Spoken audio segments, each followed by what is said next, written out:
Bonjour à tous à nouveau. Nous sommes heureux de vous annoncer le bon déroulement de la rééducation de M. Richard Eames. Elle se passe bien. Il continue à reprendre des forces. Lui et son épouse sont reconnaissants pour toutes les cartes et les prières de la part d'un si grand nombre d'entre vous. Il y a une vingtaine d'années, M. Jonathan McNair et moi-même avions lancé un programme appelé Vivre pour demain, VPD.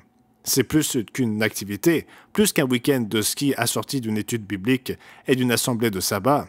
C'est un temps pour les jeunes adultes, âgés de 18 à 30 ans, pour se réunir dans un environnement d'apprentissage, pour construire des amitiés avec d'autres et de se divertir en même temps. Nous insistons sur le verbe « vivre » parce que nous sommes l'Église du Dieu vivant, car l'approche du véritable christianisme est un mode de vie qui doit être vécu au quotidien. Le concept de demain souligne que les décisions que nous prenons aujourd'hui ont des conséquences durables, bonnes ou mauvaises. Ce que nous semons aujourd'hui, nous le récolterons demain, dans cette vie et bien au-delà. VPD a été en pause pendant quelques années, mais nous l'avons relancé ces dernières années. Au cours du week-end du Memorial Day, 36 jeunes adultes se sont rencontrés à Blowing Rock, en Caroline du Nord. Nous espérons à terme étendre ce programme à d'autres régions du pays, voire au monde. M. Rob McNair et moi-même devons enregistrer 2 émissions de télévision ce jeudi. Mais je voudrais également faire quelques commentaires à propos de la télévision. M. Mike DeSimone a suggéré que nous essayions quelque chose de différent par rapport à notre organisation historique. Il fut un temps où les émissions télévisées s'arrêtaient en été et où tout le monde, c'est-à-dire tant les émissions du monde que les émissions religieuses telles que les nôtres, émettaient des rediffusions. Mais ces dernières années, le taux d'écoute de la télévision en période estivale a étonnamment augmenté, plus encore qu'à d'autres moments de l'année. Notre nouveau plan consiste à diffuser de nouvelles émissions tout au long de l'année. Ceci signifie que nous diffuserons de nouvelles émissions environ 2 semaines sur 3.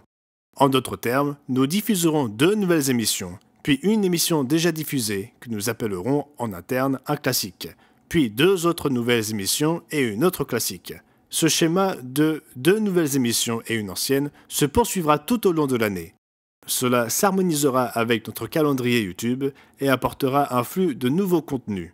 De plus, le délai entre l'enregistrement et la diffusion sera plus court, ce qui nous permettra de réagir avec plus de rapidité aux événements majeurs de l'actualité.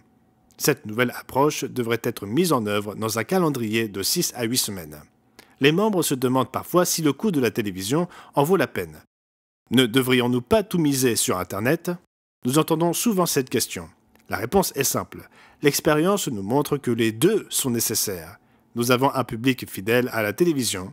Elle génère un nombre important de nouveaux téléspectateurs qui nous rejoignent chaque semaine. Également, nous supprimons certaines publicités, ce qui raccourcit ces émissions sur YouTube. Là, nous y touchons un public supplémentaire et différent. Les émissions diffusées sur YouTube atteignent des dizaines de milliers de personnes, des centaines de milliers pour certaines, voire quelques-unes des millions. En plus du site YouTube en anglais, nous avons au moins une douzaine d'émissions doublées qui ont atteint 1 million de téléspectateurs ou plus en espagnol.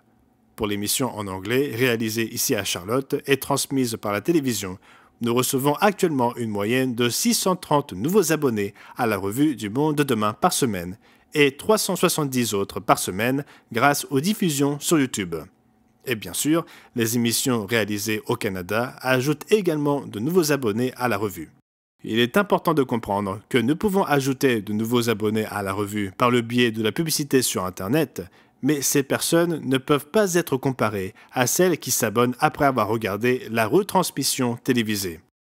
Il y a une différence qualitative et d'engagement entre une personne qui voit une publicité au hasard et une personne qui a visionné une émission de télévision. Voici une nouvelle du bureau régional canadien. Stuart Wachowicz, Gary Molnar et Michael Hekup sont rentrés au Canada après une semaine de réunions fructueuses à Hong Kong. Pendant leur séjour, ils ont rencontré le personnel de nos services administratifs et comptables. Ils nous servent d'adresse postale à Hong Kong et veillent à ce que tous nos papiers et notre comptabilité soient à jour afin d'être conformes aux normes en vigueur à Hong Kong. Ils ont été aussi une excellente ressource pour trouver les moyens de faire avancer les choses dans la région et ils cherchent déjà des moyens de nous aider avec le marketing des réseaux sociaux et de même avec la distribution de notre littérature. Ils ont de plus rencontré nos commissaires aux comptes pour s'assurer de la bonne tenue des comptes de manière irréprochable. Les auditeurs nous ont rendu un bon rapport et nous ont également présenté quelques suggestions pour nous permettre de conserver notre statut d'entité caritative à Hong Kong.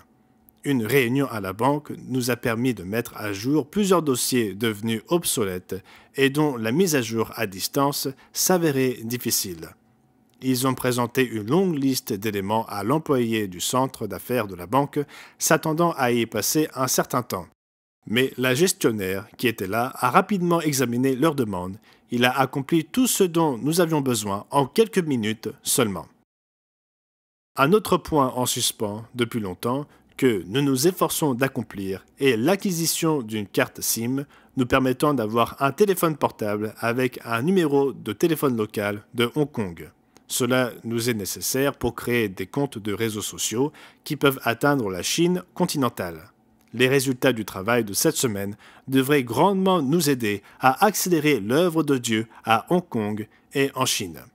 Donc c'était Gerald Weston pour l'Église du Dieu vivant, la semaine se terminant le 1er juin 2024. Passez un merveilleux sabbat.